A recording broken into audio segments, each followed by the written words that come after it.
Okay, you're all right. good to go. Great. Well, good afternoon, everyone. Normally we meet in the morning, so this afternoon is throwing us for a loop today. Thank you for joining us here late on Friday.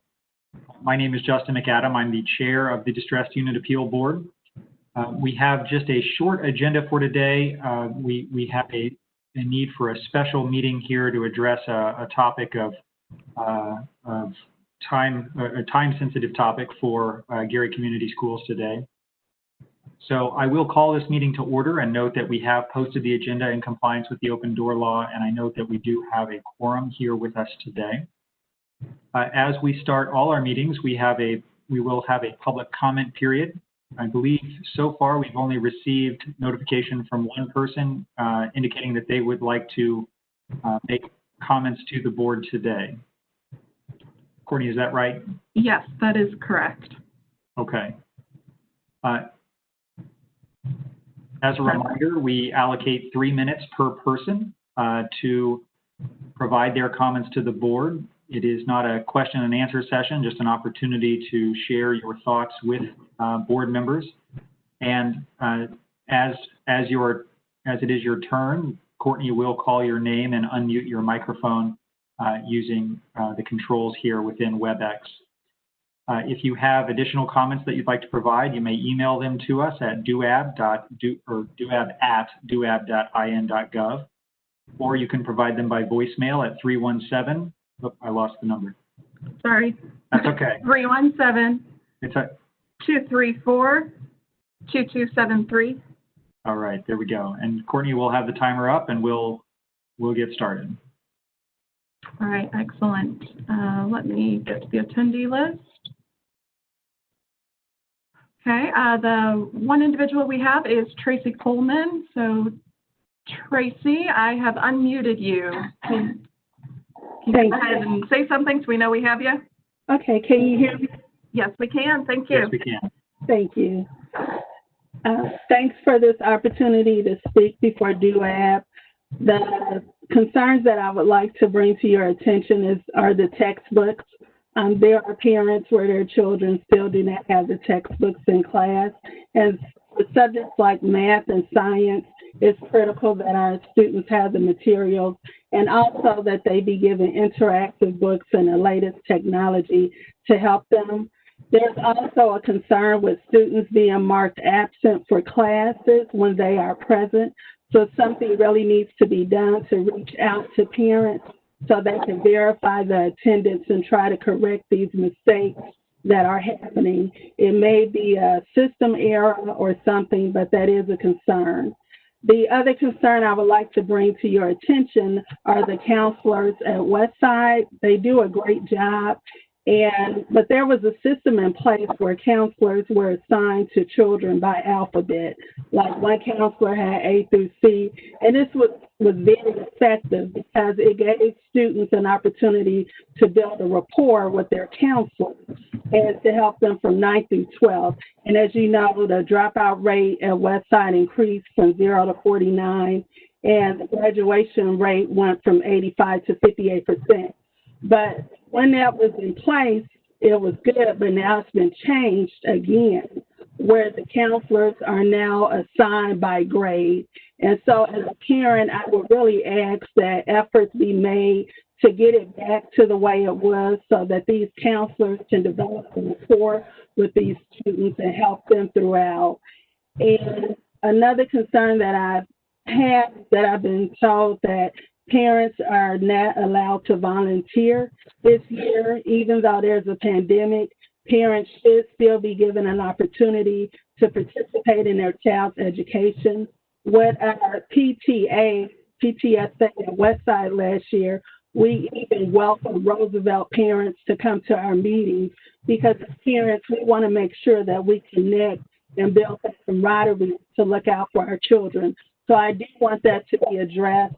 And also I'm concerned because I'm hearing comments that the kids can't participate in the Science Bowl or the Spell Bowl competitions.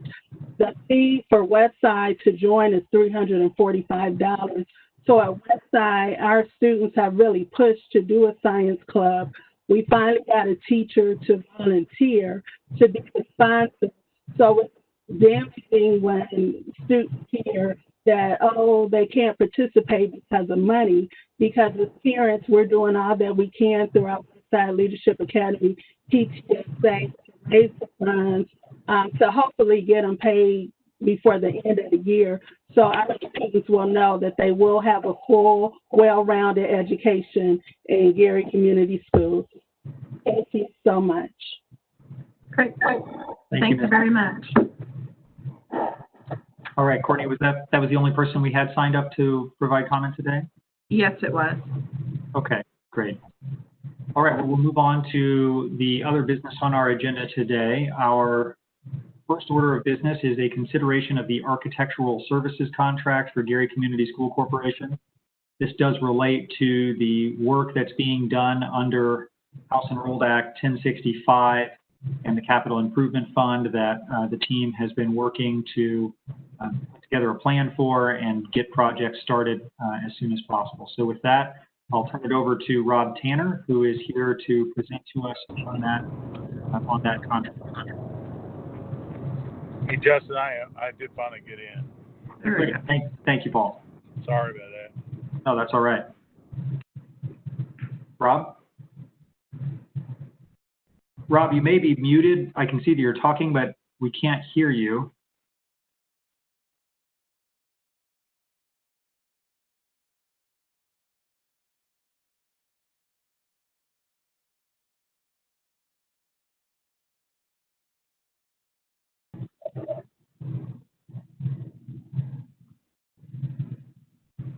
At this point, you are unmuted, Rob. If you want to go ahead and try again, or yeah, no, we still can't hear you. I hear you. There may be a way to connect audio.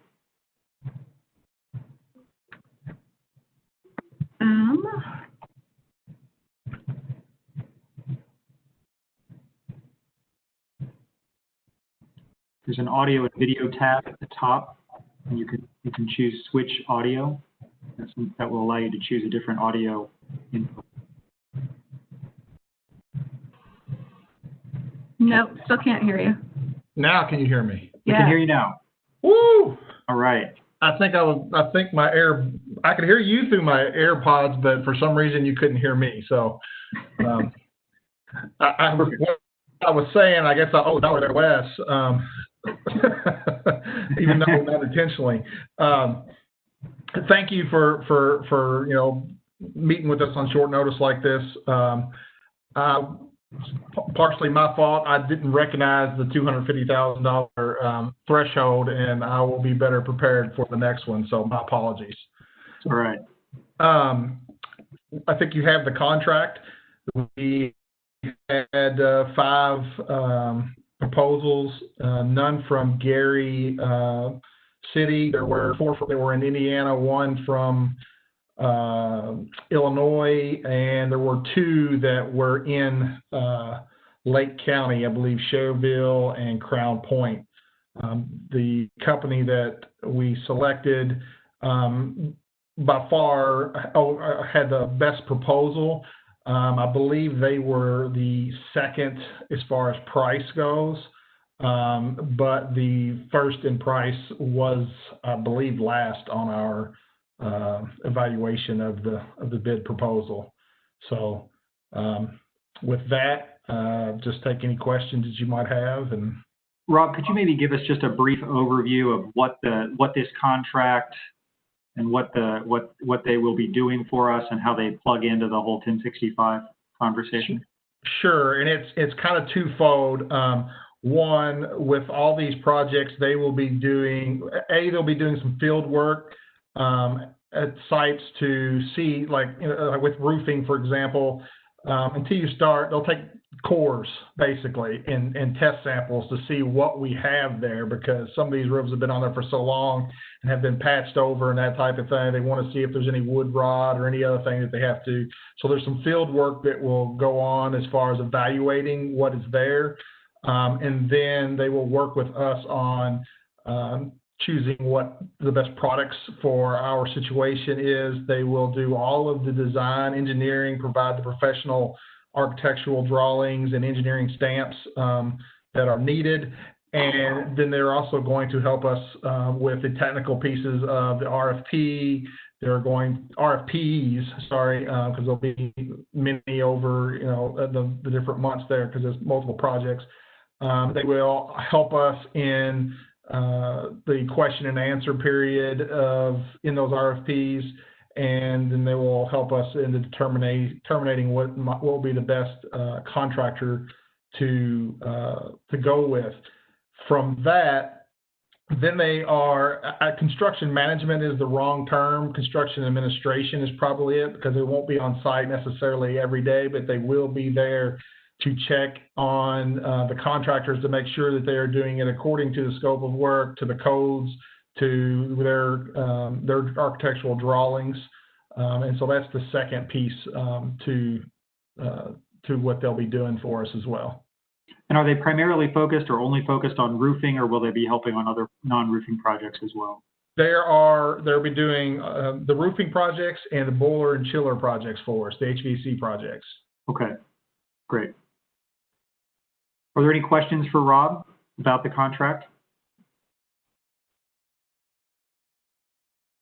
All right, hearing none. Courtney, would you remind us just briefly, Rob touched on it, but why it is that we are seeing this contract and what the process is?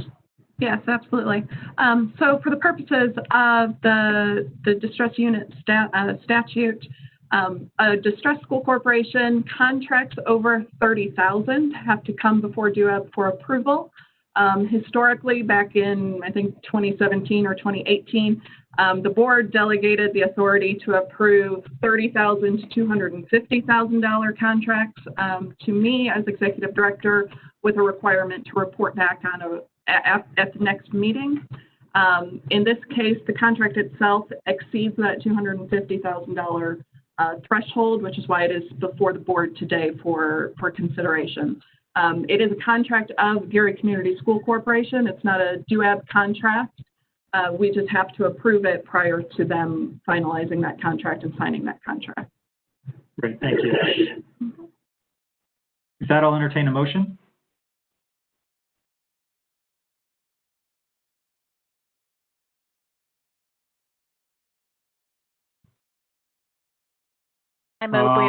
Wes is going to have to put some money in his jar. I moved, but I didn't unmute myself. Oh, Rebecca too, okay. My space bar, like it says. Okay. Going first. Go ahead, Representative Kubaki. Move. I second. Second. And just to be clear, we're recommending approval of we're approving Gary Community Schools to go forward with the contract at an amount estimated. Courtney, what was the estimated amount for this contract? Included in the contract is $567,000. Right, but that could vary based on the work that's done. Correct. Which is not unusual. Okay, we have a motion and a second. Any discussion on the motion? Mr. Chairman, one quick question, if I may. Yes. Are there any buildings that are on the list that are not part of this contract for roof and boiler replacement or repair? No. Okay, thank you. Discussion on the motion. All right, Courtney, would you call the roll? Yes. Paul Joyce? I think we lost Paul. Let me see if he's in attendees. Nope, we lost Paul. Wes Bennett? Tracy Brown? Rebecca Kubaki? And Justin McAdam? Yes. All right, 4-0. Motion carries 4-0. All right, thank you, Rob. Appreciate your time. We do have one item of new business for the board today. Courtney did send around some information on that earlier this afternoon. Hopefully you had a chance to look at it. We will turn it to her to give us a brief overview of that so that we can address that now. Yes, absolutely. Thank you. It has come to our attention that we actually have a correction that we need to do on the meeting minutes from July 9th. Within the meeting minutes, there is a statement in there that said, Mr. Bennett made a motion to adopt a resolution to place a referendum on the 2020 ballot. The actual motion that was made by Wes was as follows, and this is verbatim from the video. I would move we authorize Gary Community School Corporation to adopt a resolution to place a referendum question on the November 2020 ballot. So the distinction here is that currently the minutes indicate that DUAB authorized or approved the resolution. The action that DUAB actually did was authorize Gary Schools to adopt the resolution. It is fully a resolution that was adopted by Gary Community School Corporation. So that has caused a little bit of confusion, and so my suggestion to you all today would be that we go through and amend the July 9th meeting minutes to better reflect the motion that was actually made, and essentially change the statement included in there to Mr. Bennett made a motion to authorize Gary Community School Corporation to adopt a resolution to place a referendum question on the November 2020 ballot. And you did receive a red line earlier this afternoon that does reflect that change. So those words were reflected in what was sent to you. Any questions regarding this topic? With that, I'd entertain a motion.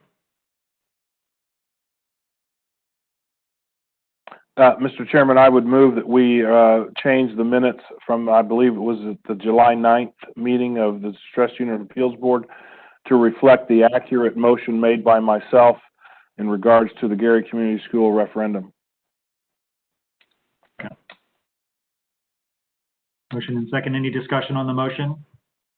Just a question, Mr. Chairman. Do you feel, and Courtney, do you feel that that's an appropriate, will my motion fix what needs to be fixed? Okay. It will, and Okay. It will clarify and correct what's currently included in the minutes. Thank you. Great. All right. Courtney, would you call the roll? Yes, and I have, Paul might be on here as a call-in, so I'm going to unmute somebody here and see if it's Paul. Paul, is this you? It is Paul. There you go. All right, so we'll start with you, Paul Joyce. Yes. All right. Wes Bennett? Yes. Tracy Brown? Yes. Rebecca Kubacki? Yes. And Justin McAdam. All right, 5-0. Great. Thank you. Motion carries 5-0. Right. All right. And I will get those amended minutes posted up to the webpage. Thank you, Courtney. Any other new business to come before the board today? All right. As we discussed a little earlier, there is an executive session for the members of the board immediately following this. You did receive a separate invite for that and a separate WebEx invitation. So please log out of this one and log into that other one. Courtney, you want to give your closing statements on? Sure. And for the members, give me a minute or two. I'll need to log off of this one as well and get the other one started. So it may be a couple minutes before you can actually log into that. But for everyone here on the meeting, just my typical closing statement here. When you close out of here, you will likely see a survey that will pop up. That is specific to the WebEx experience. That is not specific to DUAB. So I just would ask that if you do have feedback for DUAB, that you would please email that to duab@duab.in.gov. Great. Thank you, Courtney. With that, we are adjourned. All right. Thank you.